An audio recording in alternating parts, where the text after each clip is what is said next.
Another cool thing about this is that fossil has coloration of the cloaca area. Cloaca area. And yeah, you get that in the game, so there you go.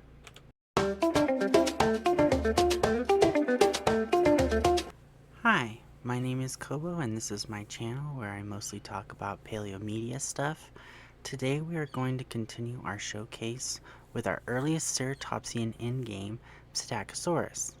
I said this before, but I'll bring it up again here. I call them Psittacosaurus with the P. Other people pronounce it Psittacosaurus or something like that without the P. Just depends on how you feel.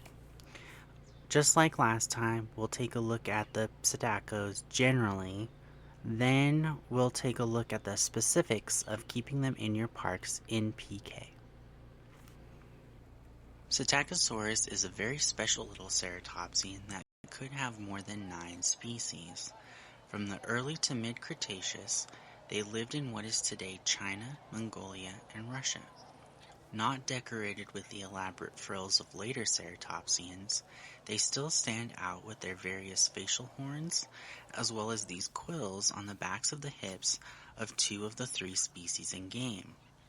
Psittacosaurus are an amazing and cute addition to any dinosaur paleo game. But for Prehistoric Kingdom specifically, we get these 3 unique species that showcase the diversity of, among other things, body size and head ornamentation.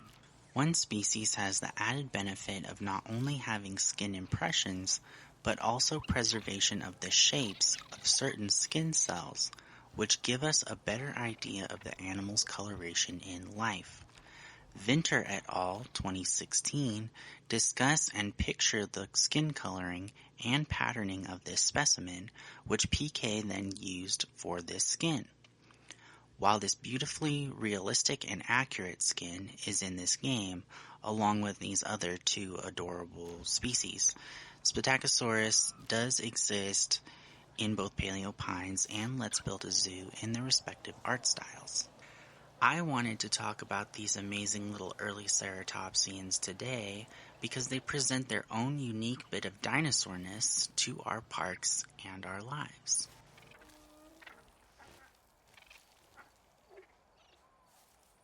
So yeah, just before we get into some of the other stuff about the habitat requirements and everything, I wanted to show you how big Sibiricus is. You can see how different they are. There's cranial morphology with the various horns here, which there's evidence for all of this, I'm pretty sure. Definitely these 2 on the top, but I think also these on the side. And these could have been different shaped, who knows. But there's definitely evidence for that as well, just like the other species.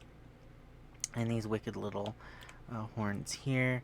They almost look gremlin-like, which is honestly really cool because it's a possible real-life little gremlin creature, and I love them.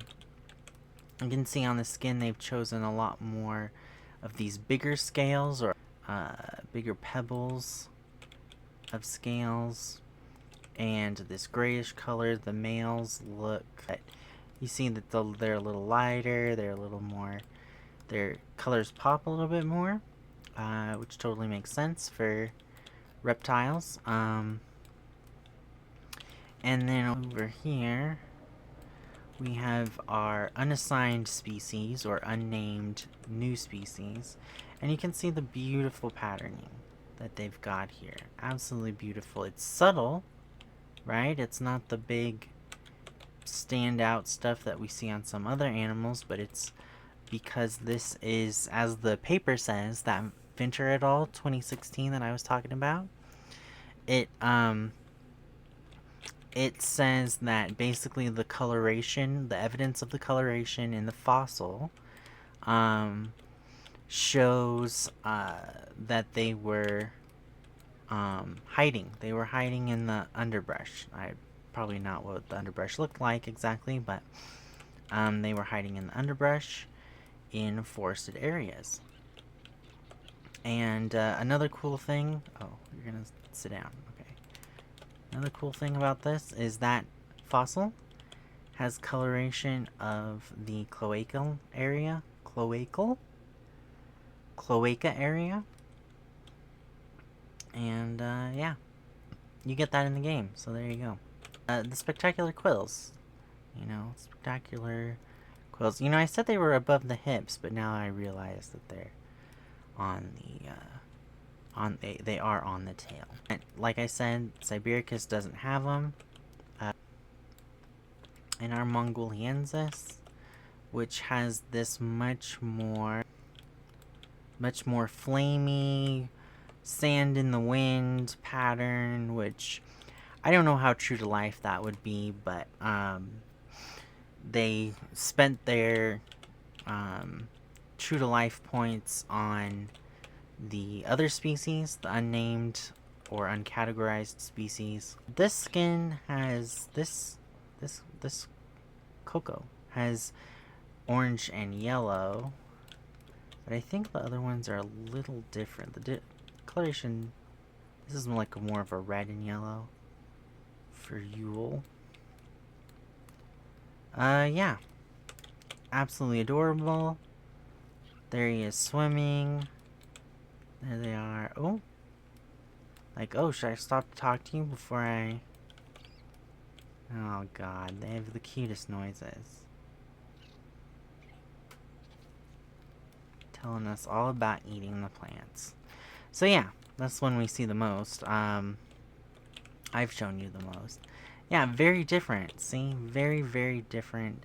They've taken a lot of time with all the skins in game for all the animals, but it's really cool that we have 3 species in one game. There's some artistic license going on, of course, but beautiful. You know, I love the fact that you have that, and you can see that. You can see the difference in and the possible differences between very closely related species. So now I'm going to talk about the habitat requirements. To do that, let's go into our hatchery here. So, Mongoliensis and unnamed species, that's what this little SP means. Unnamed species, or uncategorized species, unassigned species, are the same model. We just have a slightly different cheekbone horn. Okay? But the model is the same otherwise. They are the same size. Oh, look. Their quills are white and black. Interesting. Other than that, all 3 species live in the coastal. They can all 3 live in the coastal. If you want a Psittacosaurus showcase habitat, you can put them all in the coastal. But other than that, they each have their own separate other secondary biomes that don't overlap. So this unnamed species, the fossil accurate or fossil more accurate, inspired, heavily, I don't know how to say that, is a temperate creature as well as a coastal creature. 45 to 75% forest, maximum of 40% water. And I'm going to focus on temperature this time because it's going to play a little bit of an importance in, especially, obviously it's not here yet. So you want to build your park the way you want to build it, fine. Especially in sandbox, but also challenge mode. You don't have to worry about this right now. They all have the same low security, greater or 1 meter high fence. And I think they all have the same exhibit crowding. Don't quote me on that. We'll see in a second. And of course, they all like plants and insects. Mongoliensis, yeah. 40% crowding. Wasn't that what we said? I literally cannot remember. 50. Oh, they have slightly different exhibit crowdings. So, strength though. This is 10 to 20 degrees Celsius. And this is 6 to 14. Lower tolerance. Okay? Same with this one. 3 to 16. Lowest tolerance. Cool. Mongoliensis, 25 to 60%, of course, because it can live in the desert. That's the secondary biome. Or primary, I guess, and this is the secondary, whatever you want to say about that. 25 to 60% forest with a maximum of only 30% water. And then Sibericus. The other habitat is wetland and coastal. When I showed you when I showed you all of them, I put them all into a wetland habitat because I frequently get coastal and wetland confused in this game. Don't know why. That's just what it is. Even though this one you can say, oh, reeds, mangroves. This one, tree ferns, redwoods, those pines, right? I can't help it. I can't help it. So, yeah, a little bit more. I think this is the most, right? Yeah. Maximum 45% water. And then exhibit crowding is a little between the other two, I think, at 33%. And, yeah. So, see, reddish. A little more red to it, and then that varies. All of that said, I want to talk about setting them up with other animals. So, now I moved them. I made this other little habitat here with some rock shelter. God, they're cute. And I moved them over here. I expanded it out, and now they've got plenty of room. Made sure everybody has the minimum of the suggested social grouping, all that good stuff. But this is, I don't know if this is really, I mean, we don't have a lot of other small herbivores that we haven't already seen. So far. I don't know who else is getting added to the roster, but this is kind of unique that we can make a nice little 3-animal habitat. You can do it with these guys, okay? You can do it with these guys, and 2 of them are, so Psittacosaurus and Leonosaura, which is a little feathered ornithopod. There's no non-feathered skin because they're from Antarctica. And they love the coastals too, and they love the wetlands, and they love the temperate. So you can put them with any of them, so long as they're in the coastal environment, or you can put them in with the temperate guys or the wetland guys. So it doesn't matter. If you put them in the coastal one, I'm telling you, I have a really hard time with that. They can also live with, and I'm gonna add them real quick, but they can also live with our only thyreophoran, Psittacosaurus, which are freaking adorable. I can't tell you how much. So I'm gonna do that real quick, and then add them all into this habitat minus our Mongoliensis, and we'll see how they do.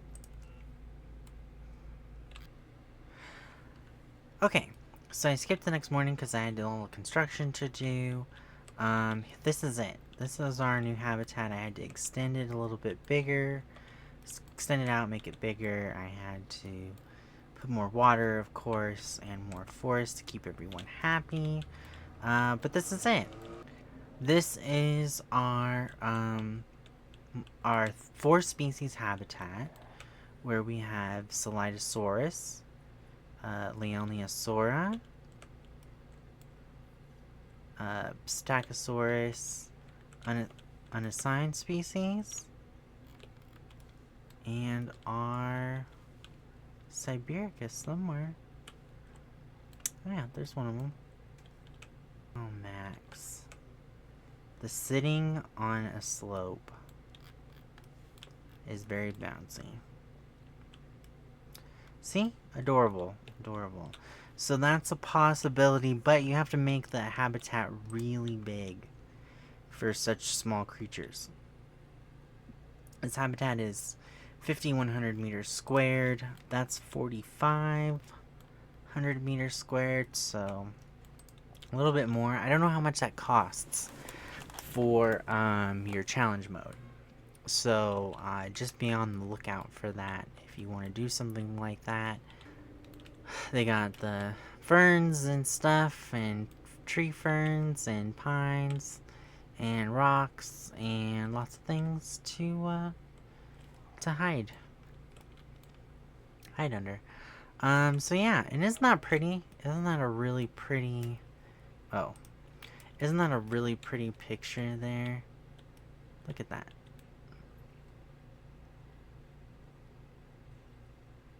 Beautiful. Absolutely beautiful. Cute. Adorable. Now, there are larger animals that can get along with the Psittacosaurus.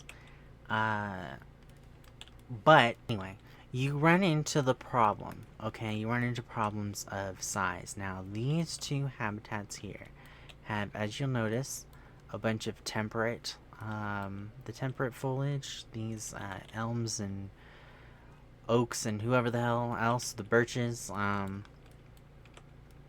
and these are some of our bigger, more famous animals. Got Triceratops, not necessarily more famous, but I also have some Jushia in here, which is a type of Paraceratheriid, I think. Got Parasaurolophus, Lambeosaurus, Styracosaurus. All of these animals like, well, I'll tell you right now. All these animals like temperate, coastal, and wetland. I'm fairly certain. Let's check. Yeah, all of these animals are temperate, except for this one, which is tropical and temperate, but are at least temperate. The dinosaurs are all this.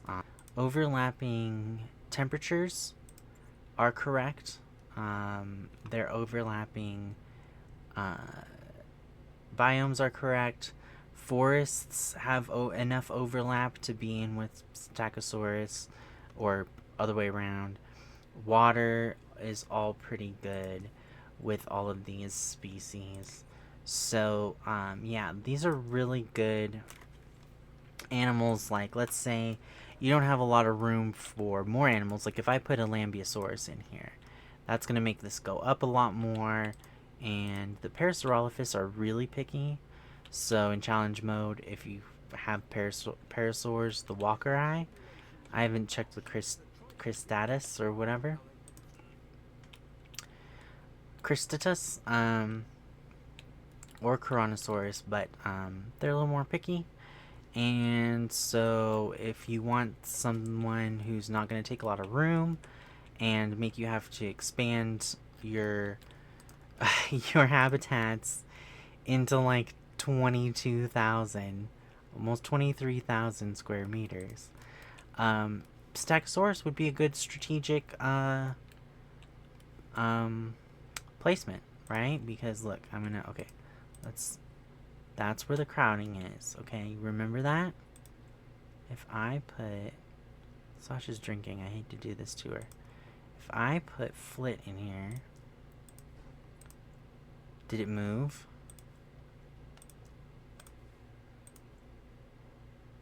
I don't think it moved at all.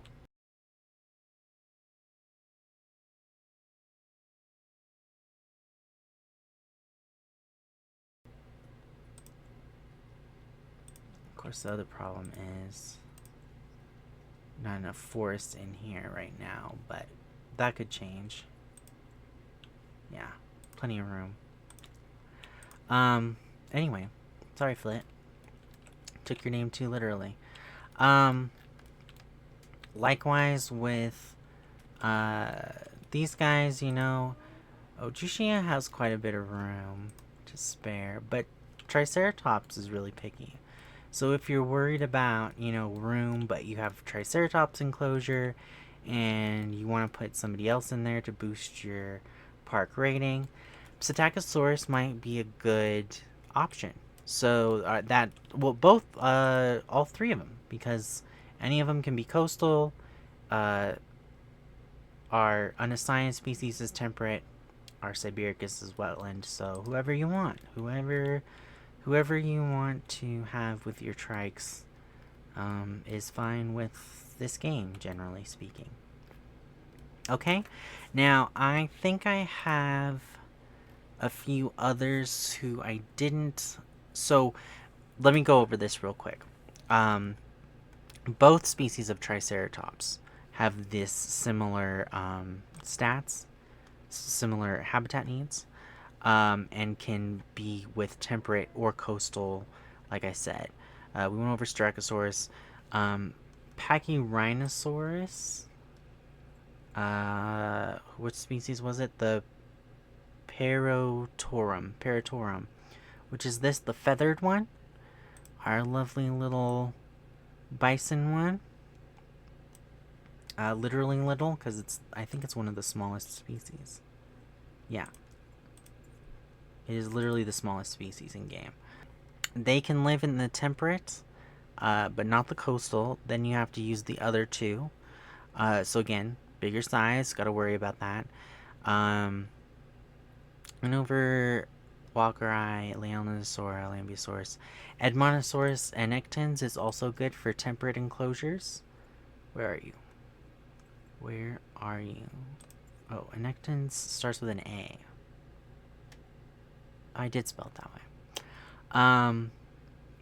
Also a good bet, coastal and temperate and wetland. Also a high forest need for our higher and water and everything. Dinosaurs. Now I haven't tested this.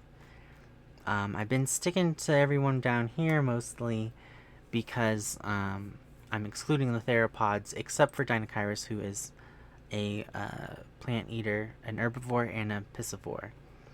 So, but they're also a good match. I might try to make a wetland habitat. That's what I might do with our Sibiricus and our Dinosaurs at some point. So that may be what I do. So that's it for the temperate roster. Coastal is almost the same thing, except Pachyrhinosaurus. The other two species are the ones you're going to want for that. Ouranosaurus is also a wetland friend. Have to be careful. Oh, forest needs are pretty forgiving. I think. Oh, so is temperature. Oh, it's this you gotta watch out for on the upper bounds for Sibiricus. Both Regalis and Annectens for coastal, and Dryosaurus also. The thing with Dryosaurus and the other these four Brachy and all three Kamaras and Dryosaurus come from the Morrison Formation. I think that's why all of their temperatures are up towards the hotter end, 27 to 34 degrees C.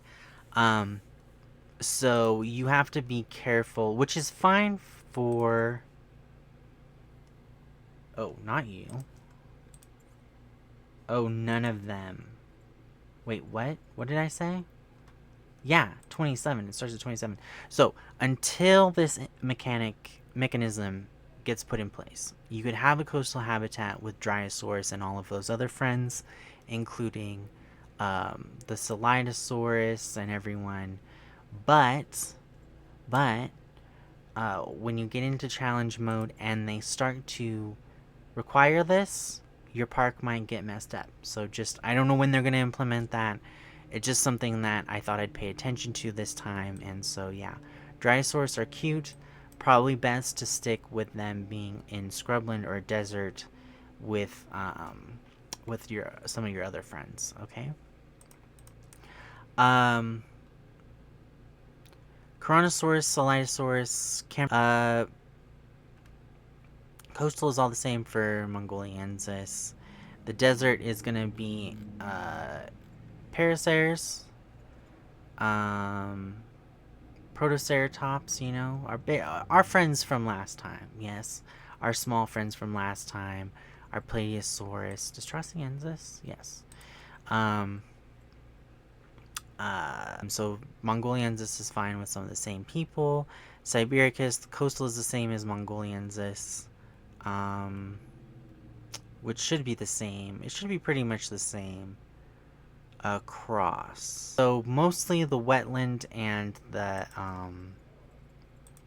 coastal are the same, except for Ouranosaurus. Well, no, Ouranosaurus is both, except for Muttaburrasaurus, and then which species of Rhinosaurus you want. For now, until we get other things. So that was a little bit long. I'm sorry, but I was going through this and I was like, okay, who's the same? And having different species made it slightly more complicated. It could have, actually, you know what? This is what I want to say. It could have made it slightly more complicated. It didn't actually, because they are, I think, because they are actually trying to balance these things. How that works in the challenge mode we have towards the end of development, or once all these mechanisms are enacted, may be very different, right? But for right now, it feels pretty balanced. It feels like even if you're in challenge mode and you're on easy challenge mode, you can get away with having these cute little habitats, you know. But also, if you needed to use a little strategy, you know, it's not the, you know, biggest strategy in the world. It's for the challenge mode that we have. Just a little bit of strategy of, you got these big animals which need a lot of space. Use some of the little animals to be in there and bump up your ratings and stuff, you know, that kind of a thing. So I think that's all I had, other than gushing about how cute they are, as usual, because they're freaking cute and they're amazing. Shout out to @withlessasbestos. I thought that was a pretty good name for my first couple comments. It's very much appreciated, and hope you guys keep coming back, whether you leave a comment or not. Like and subscribe and things and stuff. Let me know what you think about having 3 species of Psittacosaurus in the game. And yeah, we'll see you next time. Thanks for watching. Bye.